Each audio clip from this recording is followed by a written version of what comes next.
Chapter 10: The Civil Disobedience Movement. In the Lahore session, full powers regarding the launching of the civil disobedience movement were given to Mahatma Gandhi. Before launching the movement, Gandhiji put forward various demands such as abolition of salt tax, prohibition of liquor, and end of the monopoly right of the government to manufacture salt. But the government rejected those demands. Gandhiji, therefore, decided to start a country-wide satyagraha by breaking the Salt Act.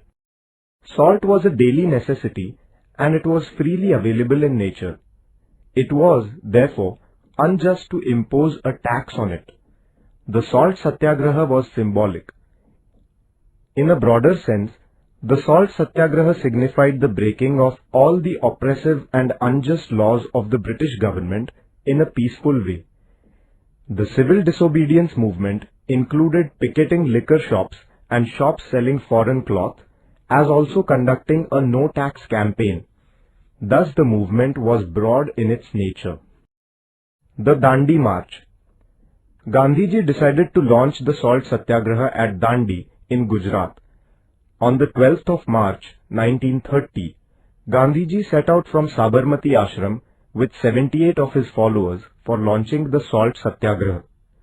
Along with others, Sarojini Naidu and Mithuben Petit also accompanied him. In his march from Sabarmati to Dandi, covering a distance of 385 kilometers, people joined him in very large numbers. On the 6th of April, Gandhiji picked up the salt on the seashore at Dandi and broke the Salt Act. Thus began the nationwide civil disobedience movement. The Peshawar Satyagraha. In the northwest frontier province, Khan Abdul Ghaffar Khan was the most loyal follower of Gandhiji. He was known as the Frontier Gandhi. He had founded an organization called Khuda-i-Khidmatgar, Servants of God. He began a satyagraha at Peshawar on 23 April 1930. The town was in the hands of the satyagrahis nearly for a week. The British government ordered the platoons of the Garhwal Rifles to open fire on the satyagrahis. But Chandra Singh Thakur, who was an officer of the Garhwal Rifles, refused to open fire. He was court-martialed and was given a severe punishment. The British government found itself in a difficult situation due to the satyagraha launched by Gandhiji. Gandhiji was arrested on 4th May 1930 and government repression was let loose. The entire nation strongly condemned Gandhiji's arrest. The Solapur Satyagraha. The mill workers were in the forefront of the Solapur Satyagraha. They observed a hartal on 6th May 1930. Police stations, courts, the railway station and municipal buildings were attacked. It was practically people who ruled Solapur. At last, the government called in the army. Martial law was imposed and thus the movement in Solapur was suppressed. Malappa Dhanshetty, Shri Krishna Sarda, Kurban Hussain and Jagannath Shinde were hanged for their participation in the Satyagraha. Dharasana Satyagraha. After the arrest of Gandhiji, the leadership of the Satyagraha at Dharasana in Gujarat passed on to Sarojini Naidu. The police lathi-charged the Satyagrahis who came forward to break the Salt Act. The Satyagrahis quietly suffered the blows of the lathi. When they were finally taken away by the Congress workers for medical aid, another batch of Satyagrahis came forward to replace them. This continued endlessly. In Maharashtra, there were salt satyagrahas at Wadala, Malwan, Shiroda and other places. Where there were no salt pans, people began to break the forest laws. There were jungle satyagrahas at many places such as Bilashi, Sangamner, Kalwan, Chirner and Pusad in Maharashtra. Adivasis joined the jungle satyagraha in large numbers. Martyrdom of Babu Genu. Satyagrahis in Mumbai tried to obstruct the trucks loaded with foreign goods. Babu Genu, a mill worker, was at the forefront. He threw himself down in front of a truck to stop it and did not budge even after police threats. In the end, he was crushed under the truck. The martyrdom of Babu Genu proved to be a source of inspiration for the national movement. Participation of women. Women participated in the Satyagraha struggle in large numbers. They took the initiative in picketing shops selling foreign goods and liquor. Hundreds of women suffered imprisonment. They faced the police atrocities courageously. Kasturba Gandhi, Kamala Devi Chattopadhyay, Avantikabai Gokhale, Leelavati Munshi, Hansaben Mehta, and many other women took the initiative in the Satyagraha. The first Round Table Conference. The British Prime Minister Ramsay MacDonald organized a conference at London in 1930 to discuss certain constitutional issues related to India. It was known as the Round Table Conference. The different political parties in India and the rulers of the princely states sent their representatives to attend the conference. However, the Indian National Congress did not participate in this conference. The National Congress was a body that represented the country. Without the Congress, the deliberations in the Round Table Conference were indeed meaningless. The British Prime Minister expressed a hope that the Congress would join the second round of discussions. In view of the British Prime Minister's appeal, the Viceroy of India released Gandhiji and other leaders from the prison.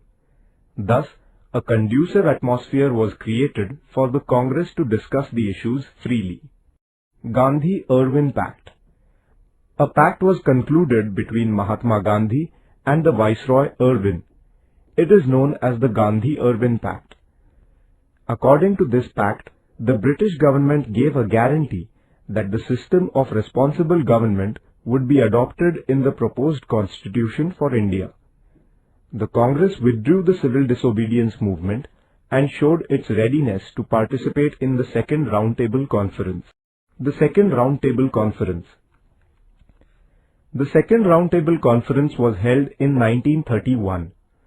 Gandhiji attended the conference as the representative of the Indian National Congress. Along with the Congress, the British government had also invited representatives of the various castes, communities, political parties, and of the princely states. The government raised the issue of minorities in this conference. There were differences of opinion among the representatives on this issue as also on the nature of the federal constitution. Gandhiji tried to secure a consensus, but his efforts proved to be futile. Therefore, Gandhiji returned to India disappointed. The Third Round Table Conference. The Third Round Table Conference was convened in 1932, but the Congress boycotted it. Therefore, this conference also proved to be meaningless. The Pune Pact. Dr. Babasaheb Ambedkar had represented the Dalits in the Round Table Conferences. There he had demanded separate electorates for the Dalits. After the second Round Table Conference, the British Prime Minister Ramsay MacDonald declared the Communal Award. Accordingly, separate electorates were declared for the Dalits. This division of the Hindu society brought about by the Communal Award was not acceptable to Gandhiji. Therefore, against this award, he began his fast unto death in the Yerwada prison. The leaders of the Indian National Congress appealed to Dr. Babasaheb Ambedkar to reconsider his demand. In the interest of the nation, Dr. Babasaheb Ambedkar accepted this request. A pact was concluded between Dr. Babasaheb Ambedkar and Mahatma Gandhi at Pune in 1932. This is known as the Pune Pact. According to this pact, instead of separate electorates, it was decided to give 148 reserved seats in the legislature to the Dalits. Later, the British government gave its consent to this arrangement. The second phase of the civil disobedience movement. After his return to India from the second Round Table Conference, Gandhiji decided to resume the civil disobedience movement. The government arrested him immediately. This created discontent among the people. The government responded to this movement with inhuman repression. All civic rights were strangled. The Indian National Congress and their associate organizations were declared illegal.